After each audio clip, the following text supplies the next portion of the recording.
Hello, welcome to Telugu capital TV. నేను మీ రవి. ఈరోజు మనతో ప్రముఖ హైకోర్టు అడ్వకేట్ శ్వేత గారు ఉన్నారు. నమస్తే మేడం. నమస్తే అండి.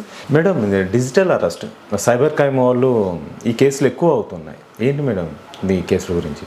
ఈ డిజిటల్ అరెస్ట్ గురించి ప్రధానమంత్రి మోడీ గారు కూడా మాట్లాడడం జరిగింది. ఎందుకంటే చాలా మంది ఊర్లలో పల్లెల్లో ఉన్న వాళ్ళకి ఈ డిజిటల్ అరెస్ట్ స్కామ్కి వీళ్ళే బలవుతున్నారు. ఎందుకంటే చాలా మందికి తెలియదు, దాని గురించి అవేర్నెస్ లేదు.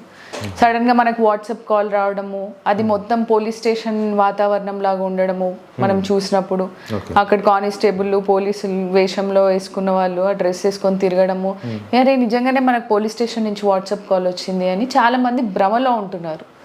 అదే డిజిటల్ అరెస్ట్, అదే మోసము అనేది తెలియడం లేదు.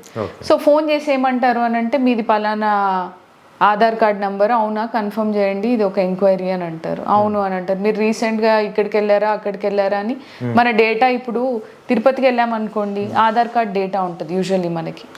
ఓకే, లేదు ఏదైనా ట్రైన్ టికెట్ బుక్ చేసుకున్నాము, బస్ టికెట్స్ బుక్ చేసుకున్నాము, ఎవ్రీవేర్ మన డేటా అనేది ఫ్రీగా అవైలబుల్ ఉంటుంది మార్కెట్లో.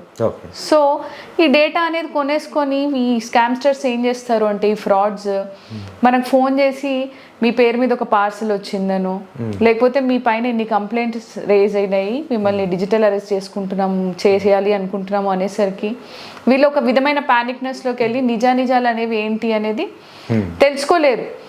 ఆ సడన్గా ఆ మూమెంట్లో భయపడిపోతూ ఉంటారు.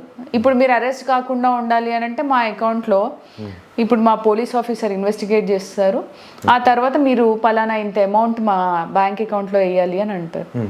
సో వీళ్ళు హైరాణ పడిపోయి యూజువల్లీ వేసేస్తూ ఉంటారు. తర్వాత తేరుకొని అసలు నిజాల్లోకి వచ్చేసరికి అప్పటికే మోసపోయాము అని తెలిసిపోతుంది. సో ఇట్లాంటివన్నీ జరగకుండా ఉండాలి అని అంటే, మీకు ఏమైనా అనుమానాస్పదమైన కాల్ ఇలా వచ్చింది అని అనిపిస్తే అసలు యూజువల్లీ ఏ పోలీసులు వీడియో కాల్ చేయరు మీకు.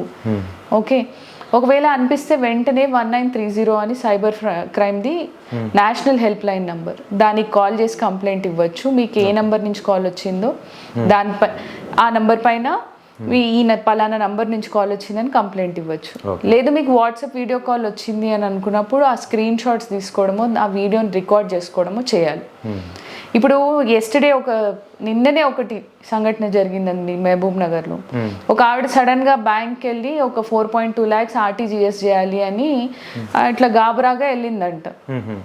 క్యాషియర్కి డౌట్ వచ్చి అసలు ఏంటి అని అడిగితే ఆవిడ చెప్పలేకపోతున్నారు, టెన్షన్లో ఉండి సమాధానం చెప్పలేనప్పుడు ఆవిడ్ని మేనేజర్ దగ్గరికి తీసుకెళ్ళడం జరిగింది. మేనేజర్ కూర్చోబెట్టి మీరు రిలాక్స్ అవ్వండి అని, అసలు ఏంటి అని నిజాలు తెలుసుకోవడానికి వెళ్ళిపోతే అదేంటి అని అంటే, ఇది డిజిటల్ అరెస్ట్ స్కామ్.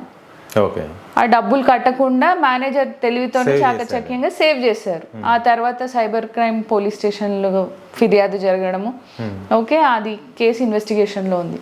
సో ఇట్లా భయపడిపోకుండా ఒక నిమిషం నిదానంగా ఆలోచిస్తే మనం ఏదైనా ప్రాబ్లంలోంచి సొల్యూషన్ మనకి వస్తుంది.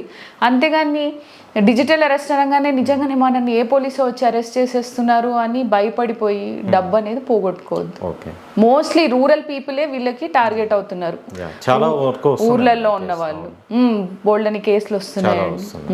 అందుకనే మోడీ గారు అందరికి, నేషన్కి మొత్తానికి ఒక మెసేజ్ ఇచ్చారు, డిజిటల్ అరెస్ట్ అనేది ఏది లేదు, మీకు ఎవరు ఫోన్ చేసి అరెస్ట్ చేయరు అని చెప్పారు కరాఖండిగా. Okay madam, thank you so much.